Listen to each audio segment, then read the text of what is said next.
안녕하세요. 특송을 감사합니다. 우리 49장 4절을 다시 한번 읽어봅시다.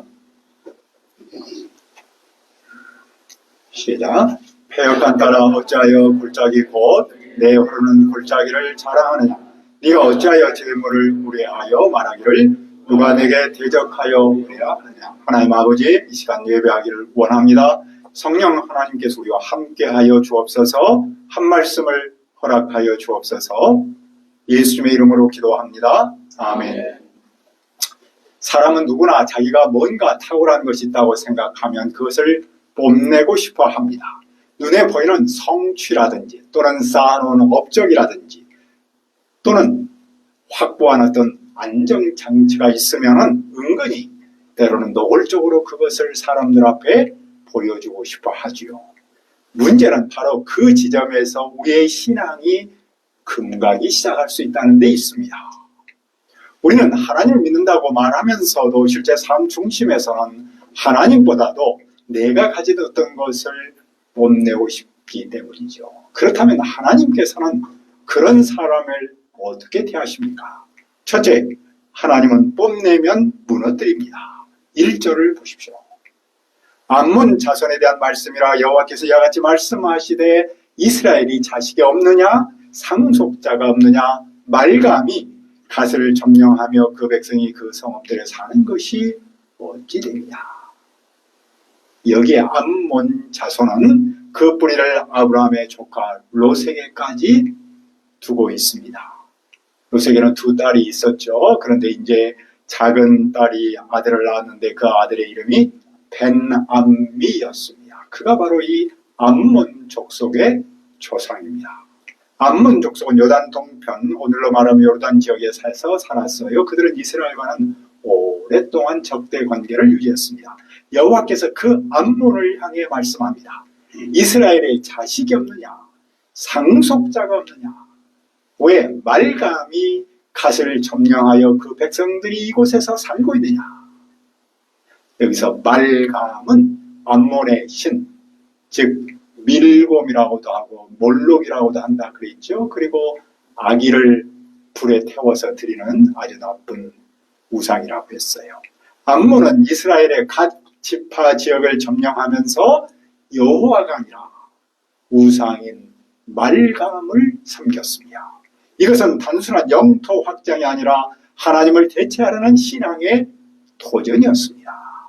그런 그들을 향해서 여호와 하나님께서 무엇을 하십니까? 여호와께서 암몬 자손이 사는 납바에 전쟁의 함성이 울리게 합니다. 그 성은 폐허가 되고 주변 마을들은 불에 삼켜집니다. 그리고 한때 빼앗겼던 갓 땅은 다시 이스라엘의 소유로 돌아옵니다. 뽐내던 자가 쫓겨나고 빼앗겼던 자가 회복되는 역전의 일이 일어났습니다. 왜 이런 일이 일어납니까? 3절의 그 이유를 분명히 밝힙니다. 헤브로나 슬피 울지어다 아이가 황폐하였도다 너희 아빠의 딸들아 부르짖을지어다 굵은 배를 감고 애통하며 울타리 가운데서 허둥지둥할지어다. 말감과 그 제사장들과 그 고관들이 다 사로잡혀 가리로다. 여기서 헤스본, 아이 그리고 랍바는 암몬을 대표하는 도시들이었습니다. 그곳이 이제 울부짖음으로 가득합니다. 이유는 아주 분명합니다. 그들이 의지했던 신 말감 그리고 그를 섬기던 제사장들과 고관들까지 모두 사로잡혀가기 때문입니다. 사람이 만들어 붙든 신, 사람이 만들어서 손으로 쥐고 있는 어떤 안전장치는 결정적인 순간에 그 어떤 힘도 쓸 수가 없는 것이죠. 우상은 위기의 날에 사람을 절대로 구원할 수가 없습니다. 그런데도 암몬은 무엇을 했습니까? 4절을 다시 한번 읽어봅시다. 시작. 폐역한 따라 어찌하여 골짜기 곧 내 흐르는 골짜기를 자랑하느냐. 네가 어찌하여 재물을 우려하여 말하기를 누가 내게 대적하여 우려하느냐. 암몬은 폐역한 딸이었습니다. 단순히 윤리적으로 도덕적으로 폐역이 아니라 하나님을 배반하고 하나님을 떠나서 살고 있다는 뜻이죠. 그들은 자신의 골짜기를 자랑했습니다. 물이 마르지 않은 비옥한 땅, 천안의 요새 같은 지형을 뽐냈습니다. 더 나아가 그들은 재물을 의뢰했습니다. 여기서 재물은 단순한 돈이 아니라 그들이 가지고 있는 군사력, 경제력 또는 정치적인 안정 모든 것을 포함하고 있습니다. 그들은 이 모든 것을 하나님 대신 붙들고 그들은 세상을 향해서 뽐냈습니다.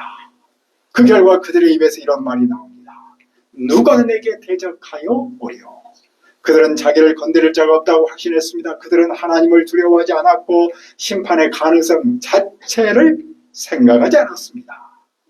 이것이 그들이 뽐내의 절정이었습니다. 그런 그들을 향해 주님 만군의 하나님 여호와께서 무엇을 경고하십니까? 보라, 내가 두려움을 내 사방에서 내게 우려하리니 너희 각 사람이 앞으로 쫓겨나갈 것이요 도망하는 자들을 모을 자가 없으리라. 하나님은 비옥한 땅과 재물을 자랑하던 암몬을 직접 심판합니다. 그 심판 앞에서 그들을 도와줄 사람은 아무도 없습니다. 서로 흩어져 도망하지만 붙잡아줄 공동체도 없고 지켜줄 신도 없습니다. 그들이 의지하던 말감은 침묵뿐이었습니다. 그들이 붙들던 우상은 하나님 앞에서 아무 일도 할 수 없습니다. 보통 사람은 늘 상대적 우월감으로 자신을 뽐내고 싶어합니다. 그러나 하나님보다 어떤 것을 더 자랑하기 시작하는 순간 하나님은 그 뽐낼 거리를 무너뜨리죠. 하나님을 의지하지 않는 자는 누구도 하나님의 심판을 피할 수 없습니다. 우리가 자랑하던 것이, 뽐내는 그것이 우리를 구원할 수 없기 때문입니다. 하나님보다 더 뽐낼 그것은 이 세상에 존재할 수 없습니다. 그렇다면 하나님의 심판이 전부입니까? 6절을 보십시오. 그러나 그 후에 내가 암몬 자손의 포로를 돌아가게 하리라. 여호와의 말씀이니라. 하나님은 암몬을 심판하신 후 사로잡혀갔던 자들을 다시 돌아오게 하십니다. 여호와의 심판은 파괴 자체가 목적이 아닙니다.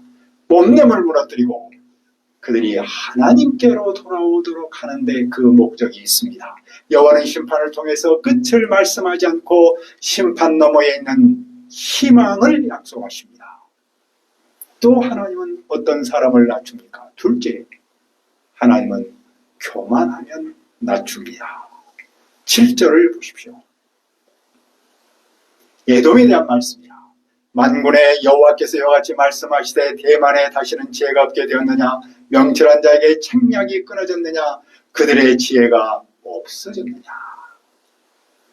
에돔은 누구입니까? 에서의 별명이죠. 에서의 후손 전체를 가리키는 이름입니다. 그들은 요르단 남부와 이스라엘 남쪽 지역에 자리 잡고 살았습니다. 에돔이 스스로 자랑하던 가장 큰 특징은 지혜와 명철이었습니다. 특별히 대만은 지혜로운 자들이 모여있는 곳으로 유명했습니다. 그러나 하나님은 그들이 자랑하던 그 지혜를 겨냥합니다. 그 지혜가 어디 있느냐? 명철한 자의 책략이 어찌하여 끊어졌느냐? 하나님은 교만의 근거인 그들의 지혜와 명철을 끊어버리셨습니다. 하나님은 어떻게 그들을 낮춥니까?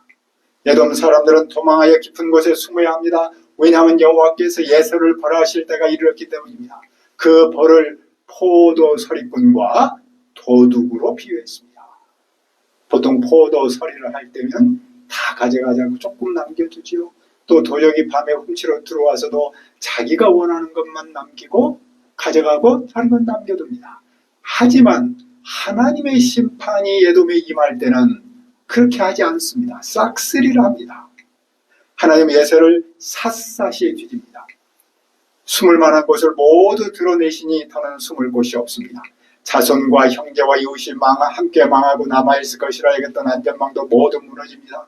다만 이 참혹한 심판 가운데서 여호와께서는 고아와 과부는 돌보십니다. 하나님의 심판 중에도 긍휼을 보여주시는 거죠. 에돔이 받는 심판의 수위는 어떻습니까?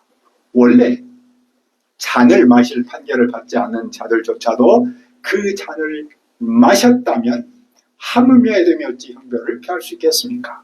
지혜와 명철을 자랑하며 교만했던 에돔은 결국 하나님께서 주시는 진노의 잔을 마셔야 했습니다. 그 결과 에돔은 놀람의 대상이 되고 지옥의 상징이 되며 황폐와 저주의 표지가 됩니다. 그 땅의 모든 성읍은 영구한 폐허가 되고 말이죠. 더 나아가 여호와께서는 여러 나라의 사절을 보내어 에돔을 치도록 합니다. 하나님은 에돔을 민족들 가운데서 작아지게 하시고 사람들 가운데서 멸시를 받게 합니다. 스스로 크게 여기던 자, 교만한 자를 하나님께서 한없이 낮추십니다. 그렇다면 왜 에돔이 이렇게까지 낮아졌습니까? 16절을 보십시오. 바위 틈에 살며 산꼭대기를 점령하던 자여, 스스로 두려운 자인 줄 알고 여김과 내 마음의 교만이 너를 속였도다. 네가 독수리같이 보금자리를 높은 데에 지었을지라도 내가 그리로부터 너를 끌어내린다. 이는 여호와의 말씀이라. 에돔은 바위 틈에 거주하며 산꼭대기를 차지했습니다. 천연 요새 같은 지형 속에서 그들은 누구도 넘볼 수 없다고 여겼습니다. 주변 나라들이 그들을 두려워했습니다. 그러자 에돔은 어느새 자기 확신으로 가득 찼습니다. 그러나 그것은 그 마음의 교만이 그를 속인 겁니다. 그들은 남들이 자기를 무수한다는 사실을 취해서 스스로 두려운 존재로 착각했고 가장 최고라는 교만에 빠졌던 것이죠. 그러나 하나님은 그들이 독수리처럼 가장 높은 곳에 보금자리를 지었을지라도 그 보금자리를 없애버리시고 그 보금자리를 한없이 낮추셨습니다. 여호와는 교만한 자를 반드시 낮추는 분입니다. 교만은 단지 개인의 성품 문제가 아닙니다. 그것은 민족 전체를 눈멀게 하는 영적 질병입니다. 스스로 강하다고 느끼는 순간 사람은 하나님을 찾지 않기 때문입니다. 자기 힘으로 충분하다고 여길 때 하나님이 필요하다고 느끼지 않습니다. 그러나 하나님은 그런 높아짐을 그대로 두지 않습니다. 하나님보다 높아질 수 있는 것은 아무것도 없기 때문입니다. 그 결과 하나님께서 낮추신 에돔은 공포의 대상이 됩니다. 그 땅을 지나가는 사람마다 놀라며 그 모든 재앙으로 인해 탄식합니다. 그 모습은 소돔과 고모라 그리고 그 이웃 성읍들이 멸망하여 사람이 살지 못했던 것과 같았습니다. 그 땅에는 머물러 살 사람이 하나도 남지 않았습니다. 여호와께서 그들을 쫓아내시고 대신 택한 자를 그 위에 세웁니다. 그러므로 이런 질문을 던집니다. 여호와 같은 자가 누구냐? 여호와 더불어 다툴 자가 누구냐? 여호와 앞에 설 자가 누구냐?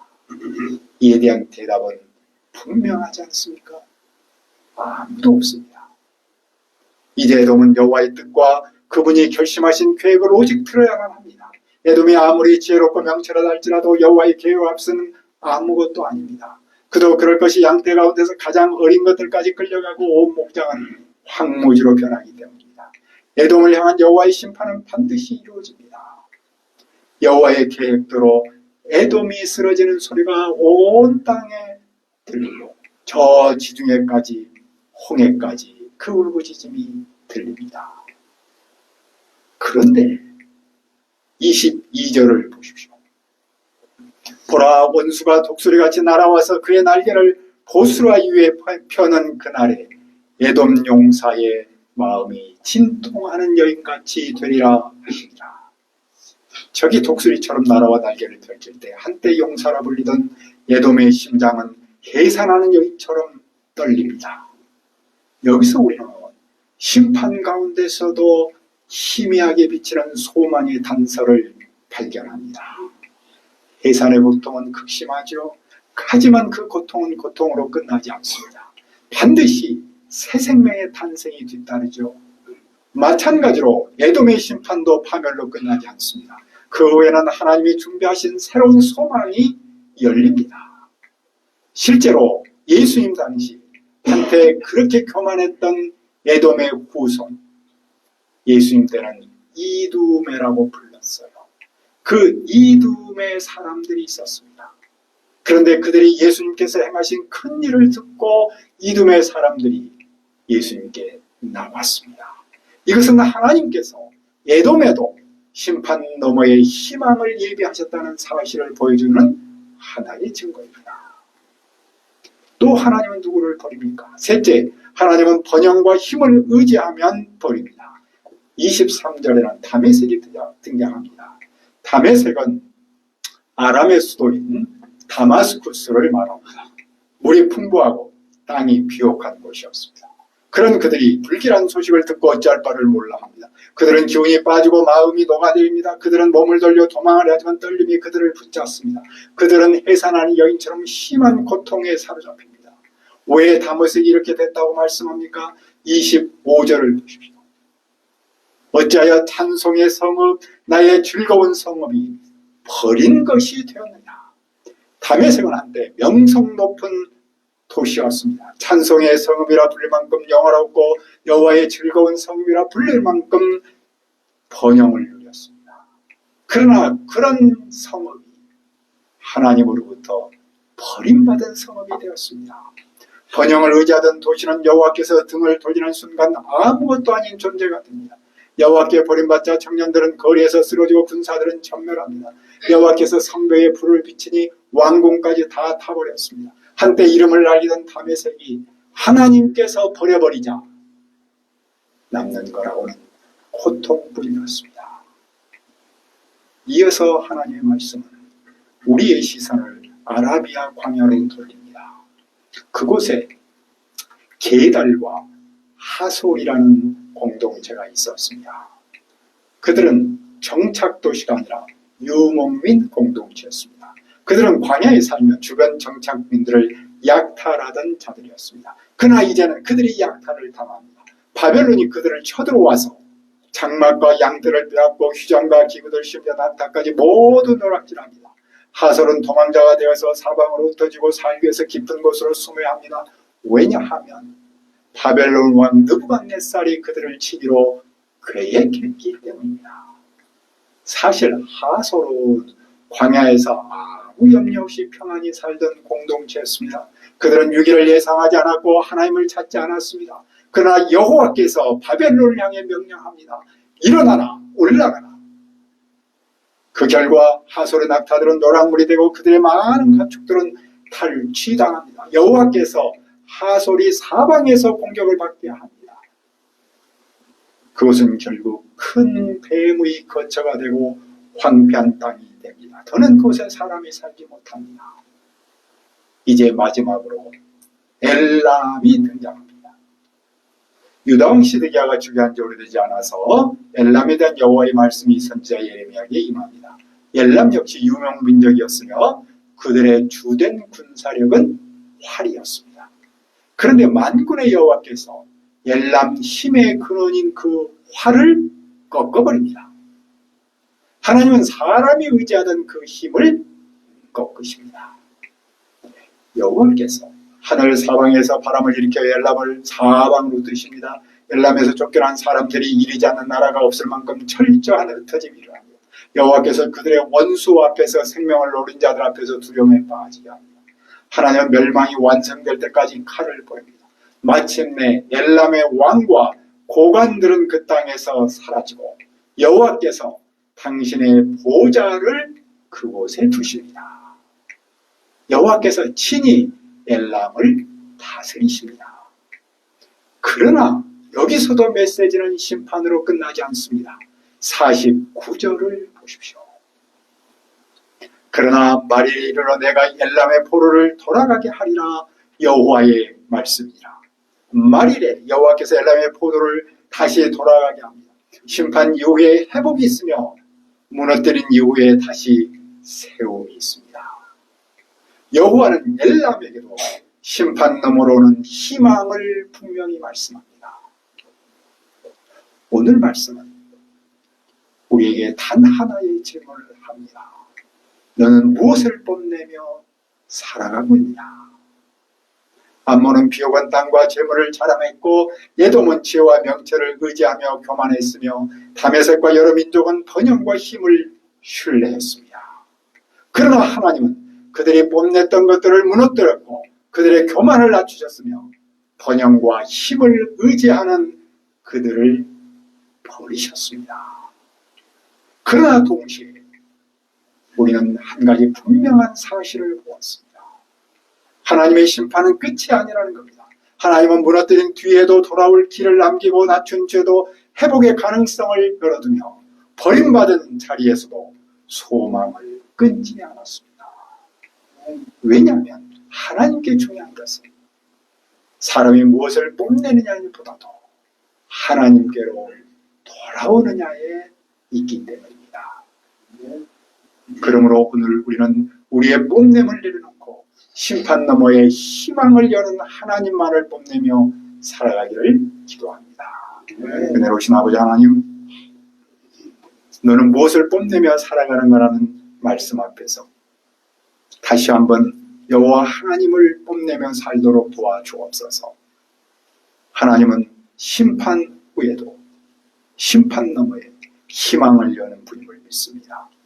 그러므로 오늘 우리가 우리의 뽐냄을 내려놓고 심판 너머의 희망을 여는 하나님만을 뽐내고 증언하며 살도록 인도하여 주옵소서. 예수님의 이름으로 기도합니다. 아멘.